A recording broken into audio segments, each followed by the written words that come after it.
깊이 있는 분석과 새로운 시각이 함께합니다. 네, 한 번에 이해하는 경제 토크쇼 경제 현장 오늘 시작합니다. 문재인 대통령이 손실보상 제도와 방안 검토를 공식적으로 지시했습니다. 손실보상 법제화를 둘러싼 당정의 갈등을 직접 정리한 건데요. 다만 재정이 감당할 수 있는 범위란 단서를 달았습니다. 이를 둘러싼 논쟁은 계속될 전망입니다. 네, 또 지급 대상과 방식, 규모 등도 쟁점입니다. 이와 함께 상생 연대 3법의 적절성 평가해보는 시간 마련했습니다. 시청자 여러분 궁금하신 점들은 유튜브 실시간 댓글을 통해서 많이 참여해 주시고요. 오늘 두 분과 함께하겠습니다. 김태기 단국대 교수, 안진걸 민생경제연구소장 자리하셨습니다. 어서 오십시오. 네, 안녕하세요. 네, 두 분 어서 오십시오. 오늘 논의가 상생연대 3법, 세 가지 법이죠. 지금 뭐 가장 논쟁이 되고 있는 게 지금 손실보상법인데 손실보상법, 협력이익 공유법, 그리고 사회연대기금법. 지금 갑자기 튀어나온 것 그런 느낌도 있는데 현재 어떻게 이게 지금 나와서 어떤 논의를 거쳐서 지금 오늘 이 시간 어느 상황입니까? 예. 사실 각각의 이 이슈들을 보면 예전부터 다 논쟁이 되었던 이슈들입니다. 근데 코로나19 때문에 어려워진 기업이나 중소상공이 너무 많아지다 보니까 이런 특단의 대책이 나오는데 예를 들면 손실보상법은 굉장히 간단합니다. 강제로 문을 닫거나 영업 제한했는데 공동체를 위해서 본인 잘못도 아니고 본인이 게으른 것도 아니고 그 경우에 지금 1차 재난지원금이나 2차 재난지원금이나 3차 재난지원금 보면 많게는 300만 원, 작게는 100만 원을 줬습니다. 그걸로는 임대료도 다 못 맞춘다. 하면 강제로 문을 닫는 거에 대해서는 매출액의 일정 부분을 보상해줘야 된다. 우리 헌법 3조에도 그렇게 되어 있거든요. 공공의 목적으로 재산권을 제한할 때는 적절한 보상을 해달라고. 예. 그래서 임대료 상생법이 처음에 논의되다가 그거로는 안 된다. 손실보상법이 이야기가 나온 거고 사실 중소상공인들이 전국적으로 뭐 집회도 하고 시위도 하고 캠페인도 하는 것도 영향을 끼쳤습니다. 협력이익공유제는 예전에 이미 이명박 정부 때 정운찬 전 총리께서 초과이익공유제라는 이야기로 꺼내셨다가 당시 재개 반발로 이렇게 물러난 적이 있는데요. 더더욱이나 이제 코로나 때문에 어느 비대면에 주력한 는 업종들은 큰 돈을 벌었고 평소보다 오히려 대면 사업, 전통 사업들 그다음에 중소기업 중소상공인들 내수에 치중했던 데는 큰 손해를 봤으니 필요사항으로 자기들이 목표했던 것보다 많이 번 분들이 어떤 식으로든 이게 세금이 될 수도 있고 기금이 될 수도 있고 그걸 법으로 강제할 수도 있고 문재인 대통령 말씀처럼 그냥 자발적으로 맡길 수도 있고 요거 다 논쟁 중이죠. 그렇게 해서 협력이익을 좀 나눠보자 어려운 기업들 이런 취지로 말씀된 거고요. 그러니까 이제 일각에서는 이익공유제는 사실 쉽지가 않다. 차라리 여유 있는 전 업종이나 개인들까지 모두 포괄해서 사연대 기금을 이참에 만들자. 그래서 이런 1급 전염병처럼 위기가 굉장히 증폭되는 상황에서는 우리 사회가 함께 사는 사회라는 걸 보여주자. 그래서 사연대 기금 조성법까지 이렇게 세 가지의 정책이 지금 제시되어 있어 지금 전국적으로 저는 이런 논란은 굉장히 건강한 논란이라고 봅니다. 그러니까 불필요한 논란이 아니라 우리 사회가 한 번은 거칠 수밖에 없는 논란이 지금 제기되고 있다고 보고 있습니다. 네, 소장님께서 이렇게 쉽게 잘 설명해 주셨는데 네. 교수님 이게 논란이 좀 많은 상태잖아요. 네. 여야의 입장 차이도 있고 네. 또 행정부 내에서 홍남기 부총리의 약간의 반발도 있고 지금 뭐라고 할까요? 지지하는 당과 반대하는 당, 또 행정부 입장 네. 어떻게 지금 뭐 정리가 좀 안 돼 있죠. 뭐 혼란 그 자체죠. 갑자기 이제 이 더불어민주당에서 네. 이 문제를 제기했죠. 그리고 또 국무총리 정세균 국무총리가 사실 이제 가세를 하고 예. 국무총리께서 손실보상제를 특히 강조를 그렇습니다. 하셨고 네. 그다음 이낙연 대표는 이익공유제 얘기하고. 이익공유제. 그러니까 다 이제 차기 대권에 이제 뭐 잠룡이라는 분들이 하나씩 들고 나온 거예요. 근데 이제 홍남기 부총리가 그건 우리가 하기 어렵다. 현재 우리 재정 형편상 어렵다 이야기를 했고요. 예. 그러다 보니 이게 이제 당정이 그냥 서로 막 갈등으로 가고 국무총리한테 혼났잖아요, 홍남기 아니 부총리. 그게 진짜 참 볼상사나웠어요. 예.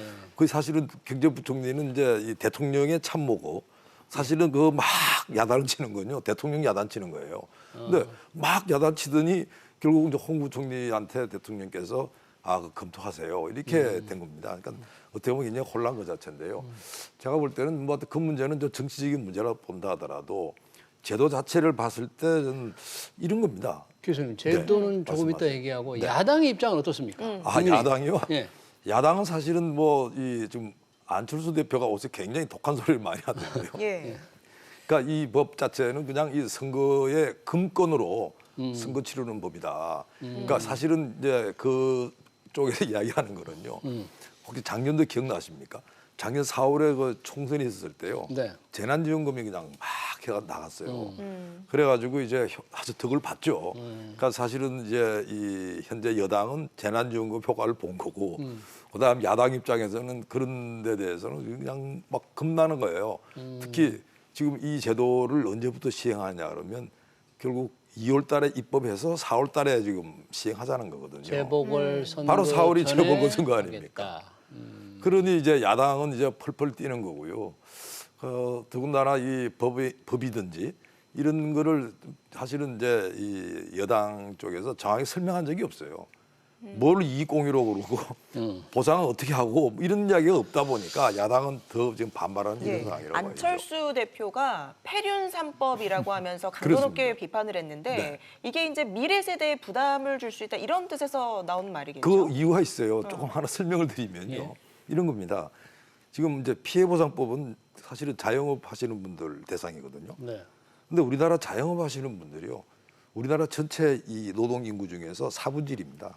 전체 취업자의 한 절반 4명 중에 1명이에요. 25%. 우리나라만큼 자영업이 많은 데가 없습니다. 그러면 지금 이제 이 더불어민주당의 뭐 의원마다 다르긴 하던데 네. 한 분은 뭐냐면 월 25조 원이 나가야 된다는 거예요.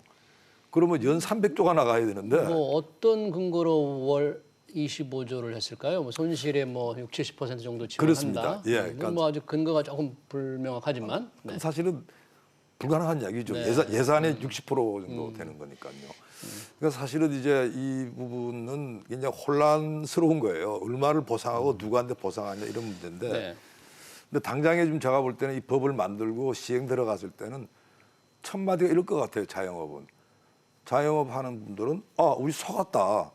우리 진짜 보상받는 줄 알았더니 보상이 아니고 찔끔 나와가지고 사실은 지금 이 자영업 하시는 분들은 신속하게 나오기를 원합니다.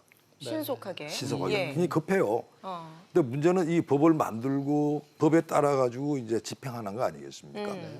근데 여기에 지금 어떤 복병들이 도살이냐 그러면요. 당연히 이제 법으로 하게 되면 이제 정부가 일종의 이제 우리가 어떤 행정관청이 이제 어떤 처분을 하는 겁니다. 네. 그러면 이렇게 나올 거예요. 자영업 하시는 분 중에서 야, 나는 왜 작게 주고 저쪽은 많이 주냐.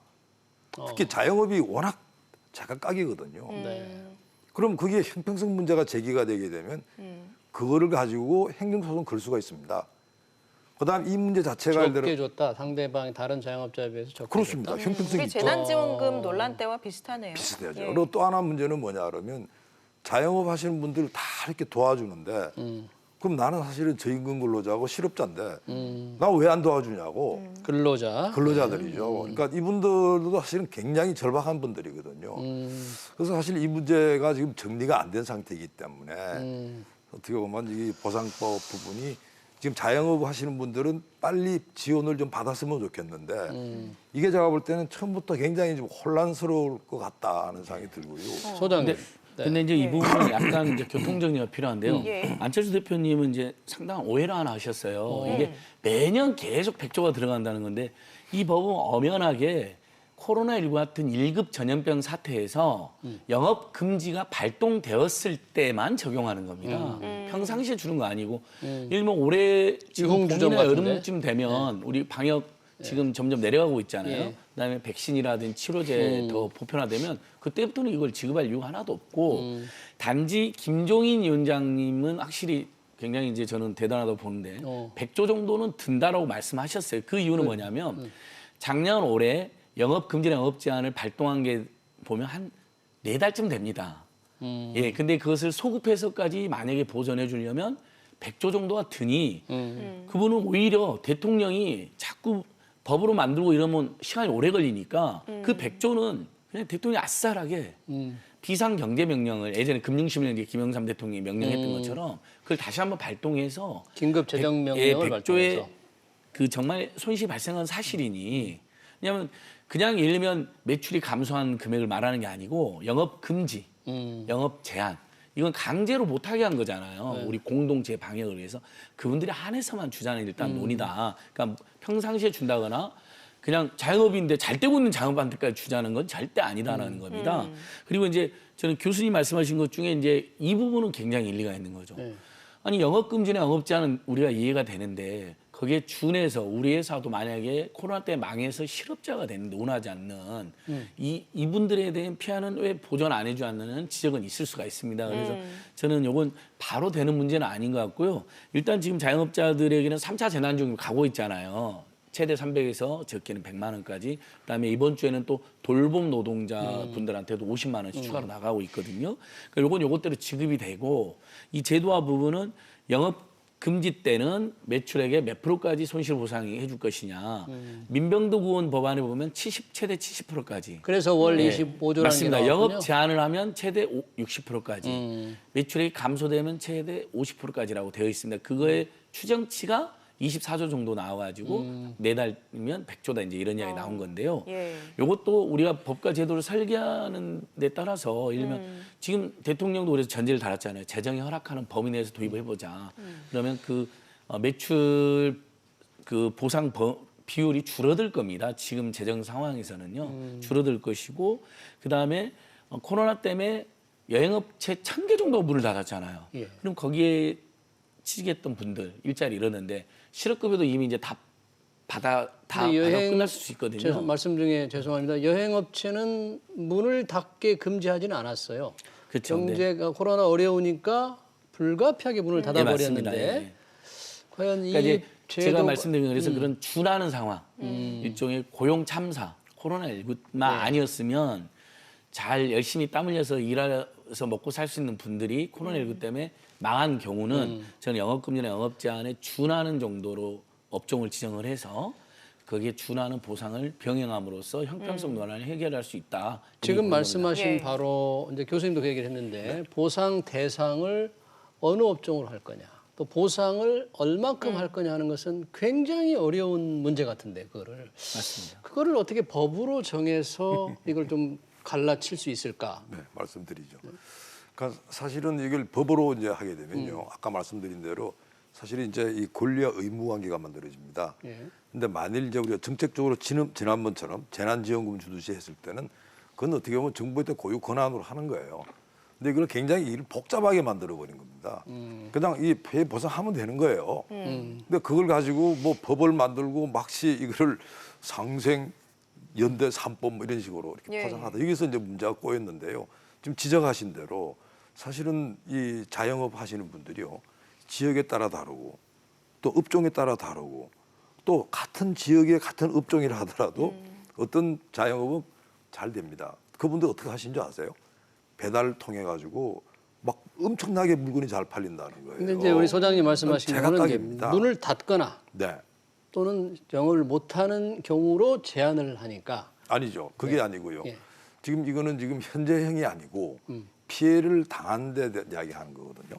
그러면 사실은 이제 피해를 내가 받았다고 네. 이제 제가 이제 주장을 하는 거 아니겠습니까? 그러니까 이제 이 문제 같은 경우가 굉장히 복잡하다는 거예요. 그리고 또 하나 부분은 뭐냐면 사실은 이거를 누구도 이에 대한 정보가 없습니다. 그러니까 뭐 저 가게가 어떻게 됐는지에 대해서 그러니까 손실을 산정하기 어렵다 그런 뜻인가요? 그렇습니다. 정보가 없다는 얘기. 그렇습니다. 그러니까 사실은 그 손실 산정이라고 하는 게 아까 말씀드린 그런 요소도 있지만 사실은 그 피해가 누가 얼마나 받았냐는 본인만 아는 거예요. 그러니까 관청에서 그 피해를 어떻게 할 거냐. 그래서 결과적으로 보게 되면 다시 제가 볼 때는 뭔가 이래 가지고 좀 분류를 해가지고 지원할 거로 보이는데 예. 결국 분류로 지원할 것 같으면 뭘 이렇게 복잡하게 하냐고요. 차라리 정부가 예를 들어 A 등급, B 등급, C 등급 그리고 예를 들어 기간은 언제부터 언제까지 하고 이렇게 해가지고 단순화해서 빨리 지급을 해버리지 이걸 법을 해가지고 하게 되면 앞으로 어떨까요? 근데 심의위원회도 구성해야 될 것이고 뭐 하여튼 굉장히 지금 일이 많아가지고 아까 제가 말씀드린 대로 자영업 하시는 분들은 목이 빠지고 기다리고 있는데 이건 아마 제가 볼 때는 하세요입니다. 이렇게 가버리게. 그러니까 그래서 제가 조금만 덧붙이면 사실 지금 급한 부분에 대해서는 3차 재난지원금이 지금 거의 다 지급이 됐어요. 300, 200, 100. 근데 그 300은 영업 금지예요. 딱 영업 금지니까 어느 업종인지 나오잖아요. 그다음에 200원 영업 제한입니다. 여기 식당 나옵니다. 일반 식당까지 포함해서.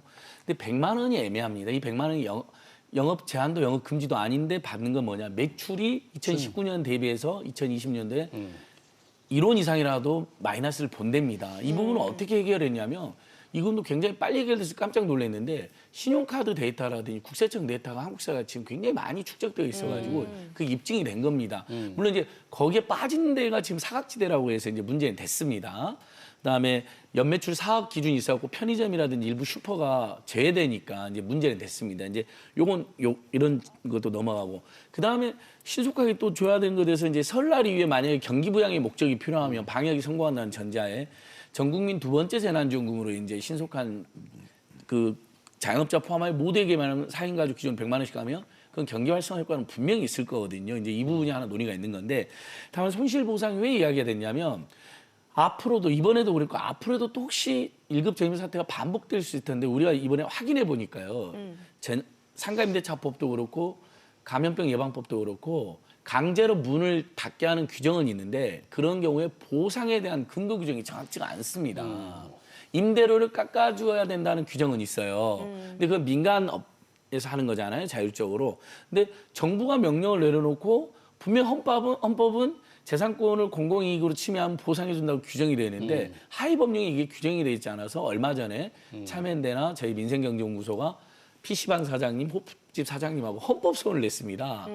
이런 상황이다. 보상 규정이 없다. 그러니까 어차피 손실 보상 규정은 만들어야 됩니다. 이제 그런 상황인데 다만 어떤 대상이 어느 정도 줄 것인지는 논쟁이 필요하고 재원 상황도 봐야 되는데 현재 지금 이야기되고 있는 건 금지했을 때는 평균 매출액의 70%, 제한했을 때는 평균 매출액의 60%, 매출이 급감했을 때는 평균 매출액의 50% 정도를 최대치로 하고 당국이 재정 사안에 따라서 플러스 마이너스를 하게 시행령으로 임하자라는 안이 제출되어 있고 지금 정부 여당에서 이 안을 중심으로 논의를 하자. 홍남기 부총리 등은 처음에는 소극적이었는데 오늘 총리랑 경제부총리가 다시 만나가지고 네, 그렇습니다. 이런 부분으로 저 논의를 빨리 하자 이렇게 이야기가 되고 있는 것 같습니다. 그런데 김용범 기재부 1차관이 얘기했다가 정세균 총리 혼인한 말이 있잖아요. 네. 이 법제화는 다른 나라에서 찾아볼 수 없다. 그런데 지금 법제화 필요하시다고 그랬는데 법제화는 다른 나라에는 없고 이런 코로나19 긴급 아니요, 제한에 우리가 전해진- 이 부분에 대해서요 법이 전혀 없는 게 아니에요. 그러니까 우리가 예를 들어 가지고 뭐 재난 재해부터 해가지고 이런 데 관련돼가 보상법 쫙 있습니다. 그러니까 문제는 우리가 원형에서 쓸 수 있는 거예요. 다른 마찬가지입니다. 지원법을 코로나가 원형에서 다 어느 나라든 처음 온 거예요. 그래서 사실 이제 다른 나라 자꾸 법제화 얘기를 하고 또 내용을 들어가면 그 법이 이 법을 말하는 거 아니야. 그러니까 우리도 이런 비슷한 부분이 있습니다. 단지 코로나 콕 집어가지고 어느 나라 가지고 코로나 관련합니까? 그리고 여기에 대해서 다른 나라에서는 다 전액 지원한다 그러는데 그 나라랑 우리랑 다른 게 우리는 대부분 사회적 거리두기로 계속 경제활동 해왔습니다. 근데 그 나라는 아예 락다운 그래가지고 모든 게 직장부터 경제활동 모든 걸 폐쇄를 시켰거든요. 그래서 사실은 같이 맞비교할 수는 없는 건데 다른 나라는 그렇게 하는데 우리는 왜 그래 뭐 이렇게 하는데 그 나라는요 사망자가 보통 10,000명씩 넘고 그렇습니다. 그러니까 우리 가까운 일본만 한다 하더라도 우리랑 그 비교가 안 될 정도로 처참하게 지금 타격을 받았거든요. 그래서 이걸 뭐 다른 나라 그러니까 우리 똑같이 한다 그런 거는 예를 들어 가지고 그러면 우리랑 지금 비슷한 나라라 그런다 그러면 역시 대만이나 중국 정도를 보거든요. 대만, 중국 이런 거 합니까? 안 해요. 왜? 거기는 그렇게 코로나를 뭐 나름대로 모범 방역을 했다 그러죠.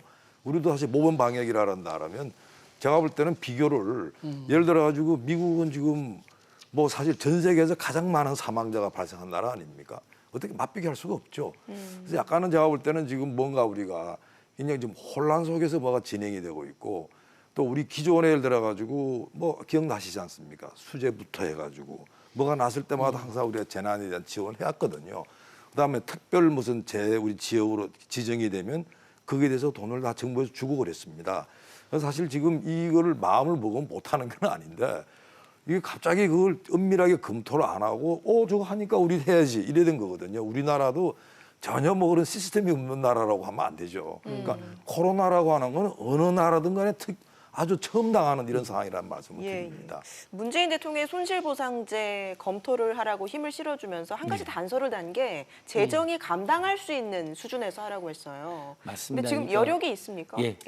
그러니까 좋은 취재 제도라는 건 아마 우리 애청자들께서도 다 이해를 하실 거예요. 그러니까 본인 잘못 또는 게으름 또는 뭐 개인의 어떤 가정사 이런 게 아니라 보통 가정사 누가 아프면 가끔 문 닫지만 그때 보상은 안 해주잖아요. 예를 들면. 근데 요건 정말 공동체 때문에 강제로 문을 닫는 것이니까 헌법에 보면 보상해라고 되어 있으니까 이제 논의는 불가피한 거라고 저는 생각하는데 단지 이제 우리 국민들이 걱정하는 건 돈 문제거든요. 근데 다만 이제 국가 부채가 급증하고 있는 건 사실이어서 조심해야 되는 건 저는 맞다고 생각해요. 대통령 단서를 달았다고 보고요. 다만 이제 2020년 말에 IMF하고 OECD가 굉장히 중요한 자료를 냈습니다. 대한민국 상황과 관련해서. 예. 일단 작년에 보니까 경기 부양책으로 GDP 대비 대한민국 쓴 돈이 한 3.5% 정도 된다. 다른 나라는 10%에서 20%가 있었는데 한국은 큰 돈을 쓰지는 않았다. 물론 이제 우리가 경제나 방역의 선방에서 그런 측면이 있습니다. 그 다음에 이어지는 보고 통계가 그럼 GDP 대비 한국의 국가 부채가 어느 정도 되느냐? 43.9% 정도더라. 그래서 그 튼튼하다는 독일도 70%가 넘던데 GDP가. 다른 선진국도 GDP 대비 국가 부채 100%에서 200% 되는데 그래서 IMF하고 OECD가 마지막으로 권유하는 내용이 대한민국은 긴축 재정하지 말고 물론 다른 나라도 마찬가지다. 확장 재정을 해라는 이제 권유가 있었습니다. 저희들도 민생 경제 살리게 하는데 두 번째 전국민 재난지원금 설 직후에 저는 필요하다고 보거든요. 하지만 그걸 여러 번 줘야 된다고 주장하는 경제학자들도 전국민 계세요. 재난지원금이 필요하다고요? 예, 전국민 재난지원금인데요. 그걸 여러 번 줘도 된다는 경제학자도 계신데 저희만 해도 그렇게까지는 주장을 못합니다. 왜냐하면 어쨌든 국가부채 신경도 써야 되고 또 이제 경제가 나아진 상황도 보면서 그때 결정도 늦지 않으니까. 근데 다만 지금 상황에서는 GDP 대비 국가부채 상황 보면 근데 오히려 GDP 대비 가계부채는 100% 가까이 가고 있거든요. 그러니까 집집마다 살기는 어려운데 국가 재정은 건전한 편이라는 걸 봤을 때 국가가 좀 더 돈을 써도 된다. 여력이 있다. 예, 여력이 있다라고 저희는 보고 있습니다. 자, 이 재정 건전성 논란 우리 김 교수님도 할 말씀 있을 것 같은데 좀 넘어가서 협력이 공유제로 한번 넘어가 보죠. 협력이 공유제. 이게 도대체 어떤 건지 이익을 자발적으로 좀 돈 많이 번 기업이 내라 그러는데 코로나 때문에 작년에 실제로 2019년보다 기업의 이익이 늘었을까? 늘어났다면 코로나 때문에 늘었을까? 어떨까? 이건 어떻게 될 것 같아요? 우선 우리가 이른바 신성장 산업 그쪽에 속한 기업들은 실적이 좋았다고 생각합니다. 왜? 코로나 때문에 기술 혁신이 빨라지고 뭐 그러면서 성과가 많이 올라갔는데요. 문제는 지금 이제 이 기업이 자발적으로 내는 거야 정말 그건 미덕이죠. 또 우리나라 기업들이 그렇게 많이 해왔고요. 근데 지금 이 부분은 지금 이익공유제는 사실 이 부분 또한 이제 법으로 가면 어떤 문제가 생길까? 가장 제가 걱정하는 건 이겁니다. 우리나라 기업이 아까 신성장 산업의 이 주주들이 주로 누굴까요? 외국 자본들이 대부분입니다. 그 외국 자본들은 어떤 생각하느냐? 한국 정부가 뭔데 우리의 이 주주들의 돈을 자기들이 가져가는 거야? 그러니까 우리가 옛날에 기억나시죠? 론스타부터 해가지고 그게 사실은 이제 투자자와 그다음에 정부가 서로 분쟁이 붙으면 거기에 대해 가지고는 소송을 걸 수 있게 돼 있습니다. 근데 이게 제가 볼 때 줄소송이 나오죠. 주주의 소송이 나오죠. 그렇죠. 그러니까 예를 들어 가지고 우리가 옛날에는 어땠냐 그런다면 그냥 기업에서 우리가 성금을 재성금 내듯이 성금 내면 그냥 그 비용 처리하면 되는데요. 이걸 예를 들어 가지고 이제 법에 의해 가지고 정부가 뭐 이렇게 하는 거예요. 그러니까 물론 뭐 정부는 우리는 뭐 자발적이라 그러지만 사실은 벌써 여기에 지금 이야기가 나온 거는 뭐냐 그러면 그러니까 플랫폼 회사들 뭐 네이버 등등 해가지고 회의원에 안 가는 거예요. 왜? 가가지고 이익공유제 해가지고 뭐 할당 받아올 거라고 다 예상한 겁니다. 왜? 삼성이 그랬잖아요. 지난번에 삼성 경우도 이제 여러 가지 나라에 좀 협력해 주셔야죠. 그래 협력을 했는데 그게 결국 뇌물이 된 겁니다. 그러니까 이런 문제들 때문에 기업 입장에서는요. 정부가 뭘 해달라 하는 데 대해서 그냥 이 잘래 흔드는 거고 제가 볼 때는 지금 외국계 이 기업들 특히 행동주의 펀드는 유심히 보고 있습니다. 이게 지금 우리한테 와야 될 돈이 절로 간다? 여기에 대해 가지고는 우리나라 정부를 상대로 소송을 낼 수 있고 주주소송 ISDS라고 하는 게 바로 그런 제도를 만드는 겁니다. 그래서 제가 볼 때 걱정이 되는 게 이게 지금 이익공유제라고 하는 것도 여기도 쉽게 좀 쉽게 말해가지고 그냥 좀 뭐 이익이 좀 나는 기업들이 조금 뭐랄까 좀 어려운 사람들한테 도와주면 좋겠다는 정도로 가면 좋을 텐데 이거를 또 그냥 이익공유 협력 이익공유에다 협력까지 붙여요. 그러니까 협력 이익공유법 이런 식으로 이제 갔을 때 제가 볼 때는 이 또한 어떻게 보면 우리한테 굉장히 여러 가지 뜻하지 않은 일들이 이게 기두르게 좀 있겠구나. 걱정을 하시는데 우리 소장님은 어떻게 보세요? 근데 저는 이제 우리 교수님께서 지나친 걱정인 것 같아요. 감히 죄송합니다만. 왜냐하면 그 힐러리 클린턴 대통령 후보의 1호 공약도 당시 이익공유제였습니다. 그래서 큰 화제가 됐었습니다. 근데 물론 내용은 다 나라마다 다른데 미국식 이익공유제, 캐나다식 이익공유제도 보면 기업이 40% 안팎이 하고 있는데 거기는 주로 성과가 초과됐을 때 기업에 노동자나 임직원들한테 임금보다 추가로 나눠준다는 겁니다. 그러니까 우리나라에서도 하는 성과급제랑 비슷한데. 자기 회사 직원에게. 예, 근데 어쨌든 그런 이익공유제 이름으로 하고 있습니다. 그다음에 그런 이익공유제 말고 주로 납품업체, 하청업체들하고 이렇게 협력했는데 여러분들이 열심히 해줘갖고 만약에 목표가 초과 달성되면 여러분들도 우리가 돕겠다는 이게 이제 초과 이익공유제인데 정운찬 총리가 말씀하셨던 게 바로 이겁니다. 근데 당시에 이제 무산이 됐습니다. 그러니까 그렇죠. 이게 진보적 의제는 결코 아닙니다. 이미 자본주의 국가에서 다양하게 자본주의 방식으로 인센티브를 줘서 오히려 생산성을 증가시키는 거죠. 그 같은 경쟁이라는 제 경제 주체들에게 야 우리 성과 좀 더 나면 너희들한테도 골고루 나눠줄게. 물론 비율은 다 정해져 있습니다. 뭐 다 주지는 않습니다. 그러니까 미국식 이익공유제도 보면 성과가 만약에 100억을 더 벌었다 그러면 그중에 10%를 노동자한테 주는 거죠. 이런 식으로 하는 거죠. 근데 이건 우리나라 SK 하이닉스도 이미 시도해가지고 화제가 되고 있거든요. 그러니까 목표한 이익보다 더 늘어나면 협력업체 노동자들의 임금을 아무래도 중소기업이잖아요. 협력업체들이 예. 더 작잖아요. 대기업에 비해서 노사가 5%씩 내가지고 협력업체 줍니다. 10%를 임금 추가분을. 이런 다양한 방식으로 인센티브를 줘가지고 오히려 생산성을 증가시키는 건데 이제 이낙연 대표가 말한 협력이익 공유제는 코로나로 사실은 그 정운찬 총리가 말한 납품업체, 협력업체 그래서 문재인 정부 초기에도 이게 법안을 냈는데 통과는 안 됐거든요. 20대 네. 국회에서. 요것은 아니고 한시적으로라도 코로나19 상황에서 그러니까 납품업체, 협력업체 동화라는 게 아니라 그건 그것대로 추진한다 하더라도 코로나19 상황에서 누군가는 오히려 더 떼돈을 벌고 누군가는 엄청 손해를 봤는데 좀 제가 돕자라는 좀 취지입니다. 말씀을 드려야 될 것 같은데. 네, 근데 이제 잠깐 뭐 요것을 법으로 이게 강제하면 제가 볼 문제가 때 너무 되겠죠. 지금 법으로 강제하면 엉뚱한 데 문제가 가는데요. 돼요. 그래서 저도 이 부분은 자발적으로 할 수밖에 없다고 봅니다. 제가 말씀드릴게요. 네, 교수님. 지금 사실은 굉장히 지금 시청자들이 혼란스러울 것 같은데요. 다른 나라에서 하는 이익공유제는 지금 우리가 말하는 이익공유제 아닙니다. 그러니까 쉽게 말해서 생산 주체들이 자기네들이 성과가 나면 그거 나누는 거예요. 네. 지금 우리가 말하는 거는 여기다가 이익이라고 하는 걸 사회가 공유하는 거고 만일 정부가 하게 되면 그 이익을 사회로 환원하라고 하는 겁니다. 그러면 다른 나라 이익공유제 어떻게 하느냐? 법으로 하는 거 아니에요. 세제 혜택을 줍니다. 그러니까 예를 들어 가지고 뭐 근로자들한테 스탁 옵션을 준다든지, 그다음에 예를 들어 가지고 뭐 협력 기업들에 대해 가지고 일부 거기에 주식에 할 수 있다. 대부분 주식 가지고 하거든요. 그래서 그걸 대부분 세제 혜택을 주고 그리고 현재 미국 맞습니다. 민주당이나 그다음 트럼프도 마찬가지죠. 특히 민주당 경우에서는 굉장히 강력한 중산층 강화 정책입니다. 이 정책은요 코로나랑 상관이 없는 거예요. 그리고 두 번째는 국가는 없어요. 세제만 주는 겁니다. 어느 나라가 법을 만들어 갑니까? 법을 만들었다 할 때는 기본적으로 개인 기업의 문제가 아니고 그게 공공의 전체, 사회 전체 문제이기 때문에 만드는 거거든요. 그럼 이야기는 뭐냐 한다면 아까 왜 제가 이 투자자, 그다음 국가 소송 이야기를 걱정하냐 한다면 기본적으로 법을 만들었을 때 그게 강제되는 거로 이렇게 해석이 됐을 때는 필경 이 문제는 시비를 붙는다는 거예요. 그러니까 제가 볼 때 이것도 쉽게 했어야 됩니다. 어떻게 해야 되느냐? 이익 공유하면 거기에 대해서 우리가 뭐 세제에 대해서 인센티브를 주겠습니다. 그러나 다만 지금 현재 우리는 정말 이 참 고임금 업종에 있는 분들은 사실은 코로나의 타격이 별로 없어요. 잘 알겠습니다. 이게 지금 삼법에서 저희가 사회연대 기금법도 네. 한 말씀을 하셔야 되는데 시간이 쫓기니까 30초씩 드리겠습니다. 사회연대 기금법 왜 필요합니까? 예. 그러니까 이제 짧게. 방금 교수 말씀하신 네. 것처럼 자발적으로 해서 세금 인센티브를 주는 방식 좋잖아요. 네. 근데 그럼 세제 혜택을 주려면 근거 법률이 필요합니다. 그래서 착한 임대인들도 연말에 임대를 깎아준 거에서 50% 돌려주잖아요. 근데 그 관련 근거 없이 주면 안 되기 때문에 세법을 개정을 한 것이거든요. 아마 협력이익공유도 그 정도 선에서 자발적으로 하자는 거고 사회연대 기금법도 똑같은 취지입니다.